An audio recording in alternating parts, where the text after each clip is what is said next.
Hello दोस्तों, कैसे हो आप सभी। आशा करती हूँ कि आप सब अच्छे होंगे। अगर वीडियो अच्छी लगे तो चैनल लाइक करें और सब्सक्राइब करें और ऐसी ही वीडियो को देखने के लिए हमारे चैनल पर बने रहें। तो चलते आगे, चलिए बढ़ते हैं अपनी कहानी की ओर। तो आज की हमारी कहानी है बौद्ध भिक्षु की सीख। आइए सुनते हैं। सम्राट अपने मंत्री के साथ नगर में घूम रहे थे। उन्होंने अपने मंत्री से पूछा कि तुम्हें हमारे राज्य में सबसे सुखी और सबसे खुश और सबसे आनंदित कौन दिखाई दे रहा है। मंत्री ने चारों तरफ देखा तो उसे एक भिखारी दिखाई दिया जो कीचड़ में लथपथ हो रहा था, लेकिन वह तो कीचड़ में बड़े आनंद से पड़ा हुआ था। ऐसा लग रहा था मानो जैसे कि वह अमृत में नहा रहा हो।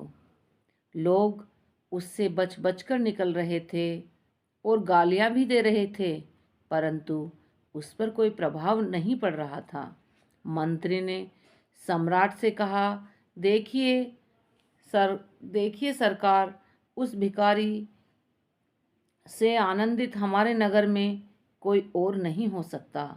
सम्राट ने कहा कि आप क्या कह रहे हो मंत्री? आप इस पागल को हमारे नगर का सबसे आनंदित आदमी कह रहे हो? मंत्री ने कहा कि महाराज, जो अपने आनंद में डूबे हुए होते हैं दुनिया उन्हें पागल समझती है, पर वास्तविकता में वो लोग पागल ही होते हैं जो अपने आनंद में डूबे होते हैं, जिन्हें दुनिया की कोई फिक्र नहीं होती, कोई दिखावा नहीं होता। लोग उन्हें क्या क्या कहते हैं उन पर कोई फर्क नहीं पड़ता। जब अपने महल में राजा घूम रहे थे तब उन्हें उस भिखारी की याद आई।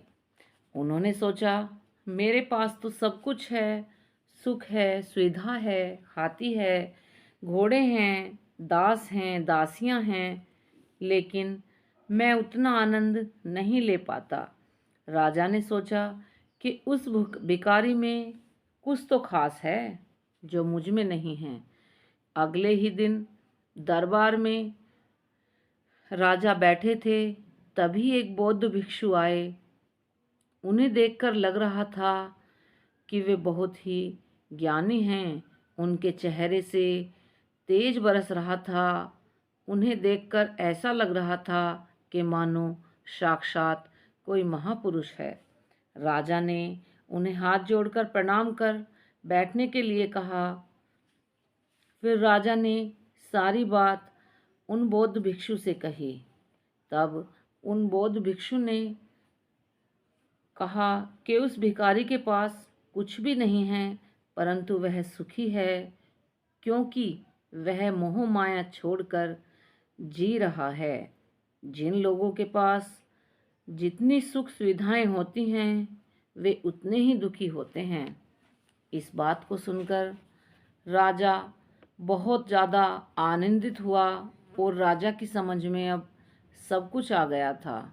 अब राजा मोह माया त्याग कर सुख में रहने लगा। आशा करती हूँ कि आपको ये कहानी अच्छी लगी होगी। वीडियो को लाइक करें और ऐसी ही वीडियो देखने के लिए हमारे चैनल को सब्सक्राइब करें। धन्यवाद दोस्तों।